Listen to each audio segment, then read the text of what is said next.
guys, Chris MMA Allen here today with Dre, the one-eyed dragon Miley. Dre, how's it going today? I'm pretty good, man. How you doing? Pretty good. You know, your opponents, John Sweeney, you guys had like a kind of rough face-off over there. Can you explain to me what happened over there?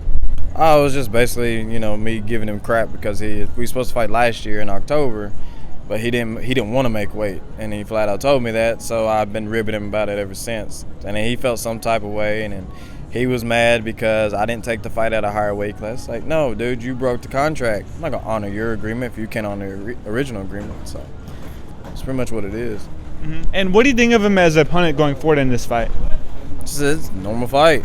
I've been watching him for a year, and he's not changed his game. So as long as I stay disciplined, this fight has pretty much had its way. Mm-hmm. And do you have a Mystic Mac prediction for how this fight goes? I would like for this round, like it be the second round, like a TKO or a submission. That's really what I want.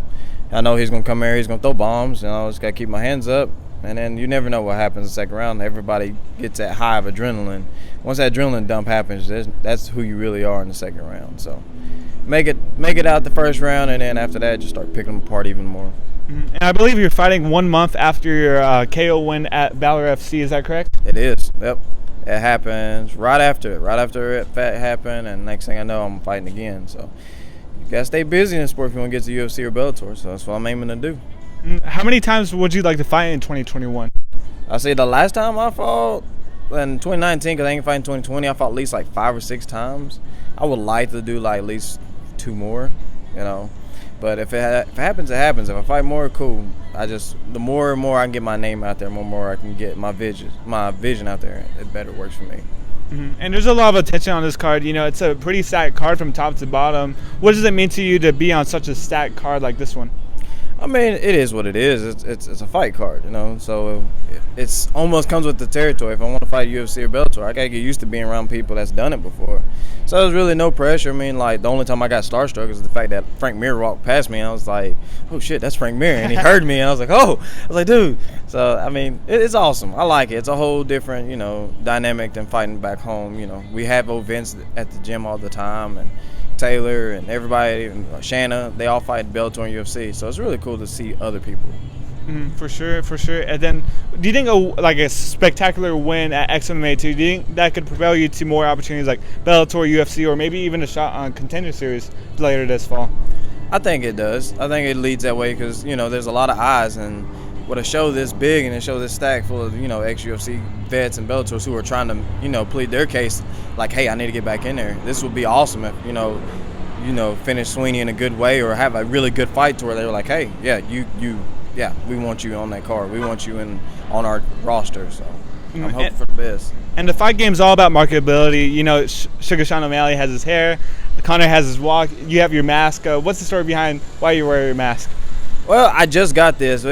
It came from my coach because we was backstage talking at one of the amateur fights, and he was telling me about this one-eyed samurai, and it was like how he held his life to a high standard. Everybody knows samurais are like all by this Bushido code. And like he said, told me to research it, and I researched it, and I found out that me and him have very cool similarities. Our initials are the same, and his story is just so awesome. So, I mean, it just seems to fit. Like, I'm already fighting. It's like, might as well go ahead and get something because the Draku thing was not working at all. And where did you get the nickname of One-Eyed Dragon? Like, is there, like, a story behind that one? Well, that's the guy that I'm emulating, Date Masamune. His nickname was the One-Eyed Dragon. So that's what they know him as from the age of 15 all the way up until, like, 70. That's what he knew. And then it seemed fitting to be like the One-Eyed Dragon for me because that's just how it is. I've never been in a boring fight, and everybody watches me fight. It's like, holy crap, he does that one eye. The one eye is already out there, so I might as well just market the hell out of it. Does a guy like Michael Bisping kind of inspire you to be like a UFC champion? Because Mike Bisping, he went through the later stages of his career with one eye. So does that kind of inspire you? It kind of does, but then at the same time, it's kind of weird because people were like, they're clamoring like, oh, God, he got UFC champ. But no one knew his eye. It would have been different if he came out and was like, yeah, I've been fighting this long time with the eye while he was champion. He didn't say it's after he retired. And I like being champion. I would love to be champion again. I mean, anytime, really. So it's always a goal. Nothing says that you're the number one fighter like a piece of gold on your waist. So it's always the goal. Always the goal. And where can the fans find you on social media? You can find me on Instagram, Dre Miley, MMA 135, and you can also find me on Twitter, like the number one, Dragon Dre. So I'm on both of those. I was just on those a few minutes ago, so trying to talk to the people, make sure that they know how to watch this fight, because this is not gonna be a pretty fight. It's not. It's gonna be a dog fight. And guys, catch Dre's awesome fight at XMMA 2 this weekend on Friday. He takes on John Sweeney on the undercard. Make sure to watch that and get all of your coverage on MMA Island.